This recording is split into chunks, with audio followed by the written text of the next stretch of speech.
Sebelum melanjutkan materi, terlebih dahulu kita mengerti dulu apa sih itu masa prenatal. Nah, masa prenatal merupakan awal dari proses pertumbuhan dan perkembangan manusia, yaitu di saat manusia belum lahir atau masih berada di rahim ibu. Namun, banyak masyarakat pedesaan pada umumnya cenderung menganggap bahwa permulaan perkembangan psikologis dimulai pada saat anak dilahirkan. Akibat kecenderungan ini, kebanyakan dari mereka ada yang melakukan hal-hal yang dapat mempengaruhi perkembangan psikologis anak pada masa prenatal. Nah, periode prenatal merupakan masa yang mengandung banyak bahaya, baik fisik maupun psikologis. Meskipun dapat diklaim bahwa periode ini merupakan periode yang paling berbahaya dalam seluruh rentang kehidupan, banyak yang percaya bahwa masa anak-anak lebih berbahaya, tetapi jelas bahwa periode ini merupakan masa di mana bahaya-bahaya lingkungan atau bahaya-bahaya psikologis dapat sangat mempengaruhi pola perkembangan selanjutnya, atau bahkan dapat mengakhiri suatu perkembangan. Nah, menurut Elizabeth Hurlock, masa perkembangan prenatal adalah masa konsepsi ataupun pertumbuhan sampai dengan masa pertumbuhan dan perkembangan individu, yaitu pada saat pembuatan telur pada ibu dan spermatozoa pada laki-laki memasuki ovum pada perempuan, terjadilah konsepsi ataupun pembuahan. Perkembangan pokok pada masa ini ialah perkembangan fisiologi berupa pembentukan struktur tubuh. Tahap germinal. Periode germinal merupakan periode awal perkembangan prenatal yang berlangsung pada 2 minggu pertama setelah pembuahan. Ini merupakan meliputi penciptaan zigot, dilanjutkan dengan pemecahkan sel, dan melekatnya zigot ke dinding kandungan. Sekitar seminggu setelah pembuahan, zigot terdiri dari 100 hingga 250 sel. Yang kedua, tahap embrio. Tahap embrio ini mulai dari 2 minggu sampai 8 minggu setelah pembuahan, jadi ditandai dengan terjadinya banyak perubahan pada semua organ sistem fisiologis. Pada periode embrio ini, pertumbuhan terjadi dalam 2 pola, yaitu yang pertama cephalocaudal. Proses pertumbuhan dimulai dari bagian kepala, pembuluh darah, dan jantung. Bagi organ tubuh yang paling penting lebih dulu berkembang daripada lengan, tangan, dan kaki. Yang kedua, proximodistal. Proses pertumbuhan yang dimulai dari bagian-bagian yang paling dekat dengan pusat badan, yang kemudian ke bagian-bagian yang jauh dari pusat badan. Dalam periode embrio ini terdapat juga 3 sarana penting yang membantu perkembangan struktur anak. Yang pertama, kantung amniotik, suatu jaring bening tempat-tempat embrio mengapung dan berfungsi sebagai pelindung dari goncangan fisik dan temperatur. Yang kedua, plasenta, suatu tempat pada dinding peranakan yang merupakan sarana penghubung antara ibu dan embrio. Yang ketiga, tali pusat adalah suatu saliran lembut dan terdiri atas pembuluh-pembuluh darah yang berfungsi menghubungkan embrio dengan plasenta. Pada periode ini, perkembangan sistem syaraf sangat cepat. Hal ini terlihat pada umur 6 minggu embrio telah dapat dikenali sebagai manusia, namun kepala lebih besar dibandingkan bagian lain. Dan pada umur 8-9 minggu, perubahan janin semakin terlihat jelas. Muka, mulut, mata, dan telinga sudah mulai terbentuk, dan baik lengan dan kaki lengkap dengan jari-jarinya sudah nampak. Ciri-ciri prenatal. Menurut Hurlock, meskipun relatif singkat, periode prenatal mempunyai 6 ciri penting. Masing-masing ciri mempunyai akibat yang lambat pada perkembangan selama rentang kehidupan. Ciri-ciri tersebut adalah: yang pertama, terjadinya pembauran sifat-sifat yang diturunkan oleh kedua orang tua janin. Kondisi ini akan dipengaruhi oleh kromosom yang disumbangkan oleh kedua orang tua janin. Menurut Mons dan Newers, dalam hal ini sering ditemukan adanya penyimpangan genetik yang disebabkan oleh kelebihan jumlah kromosom. Yang kedua, pengaruh kondisi-kondisi dalam tubuh ibu yang akan menunjang perkembangan sifat bawaan dan perkembangan baik itu sifat yang baik maupun sifat yang buruk, dan hal ini akan berpengaruh pada pola perkembangan yang akan datang.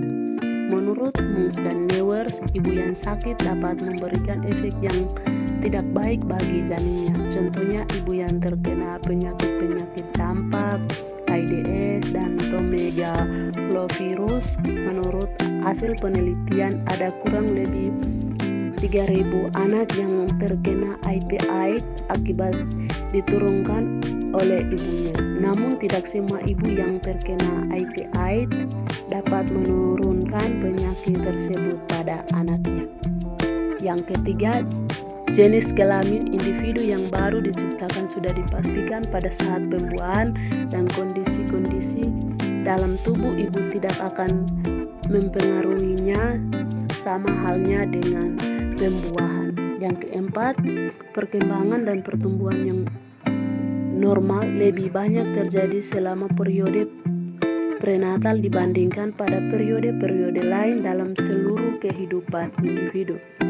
Terdapat pertumbuhan yang begitu cepat pada tahap prenatal ini, yang tadinya berupa butiran kecil yang hanya bisa dilihat melalui mikroskop, hanya dengan waktu 280 hari bertambah bisa mencapai 7 pound, dan diperkirakan pada tahap ini berat badan bertambah 11 juta kali. Yang kelima, periode prenatal merupakan tahap yang mengandung banyak bahaya baik fisik maupun psikologis. Dinyatakan bahaya karena pada tahap prenatal akan berpengaruh panjang pada tahap pertumbuhan dan perkembangan janin di tahap yang akan datang. Yang keenam, periode prenatal merupakan saat di mana orang-orang yang berkepentingan membentuk sikap-sikap yang baru diciptakan.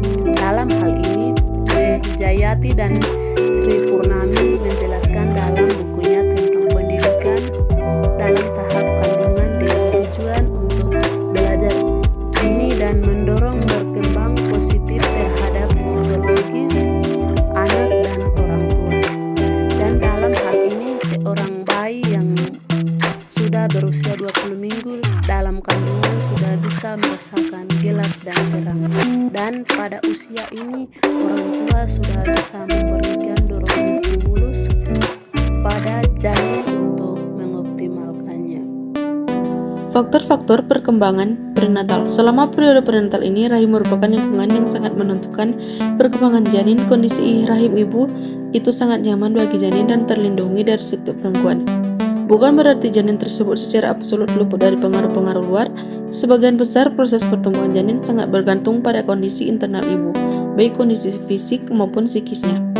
Beberapa faktor yang mempengaruhi perkembangan prenatal adalah yang pertama, kesehatan ibu. Kesehatan seorang ibu yang mengandung sangatlah penting, karena itu dapat mempengaruhi perkembangan masa prenatal atau kondisi janin.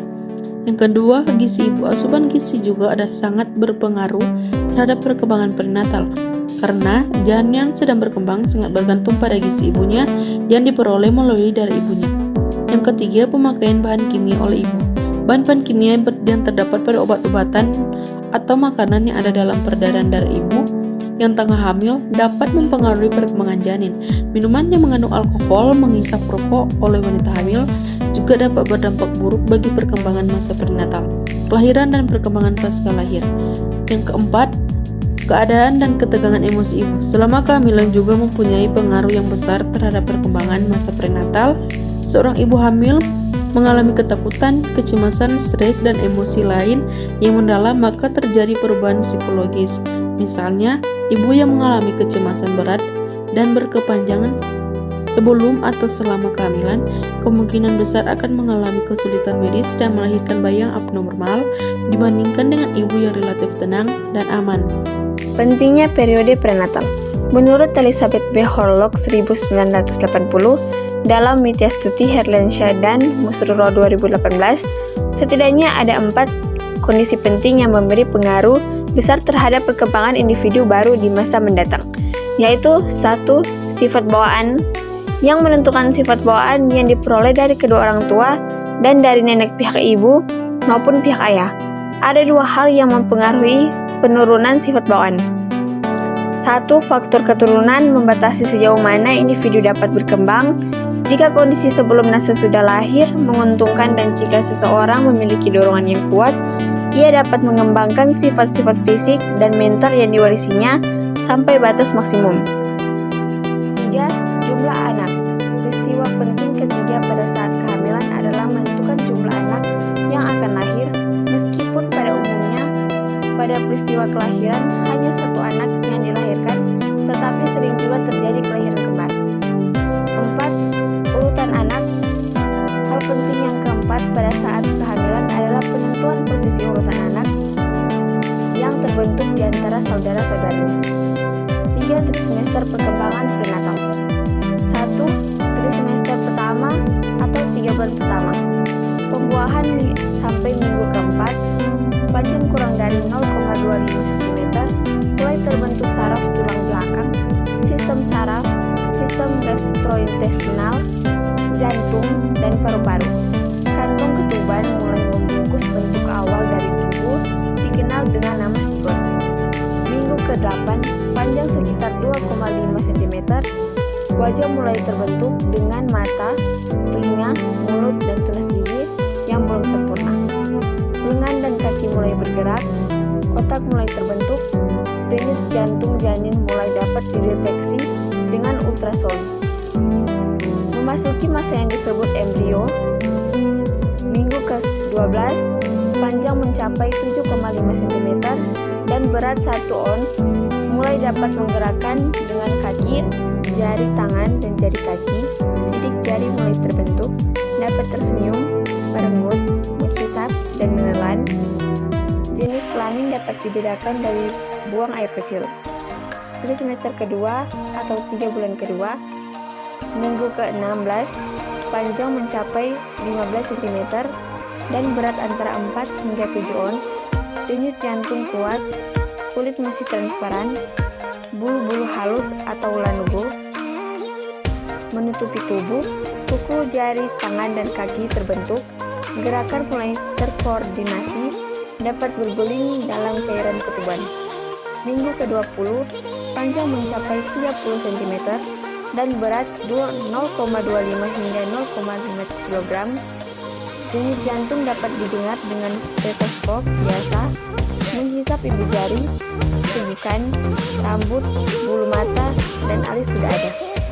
Minggu ke-24, panjang mencapai 35 cm dan berat antara 0,5 hingga 0,75 kg.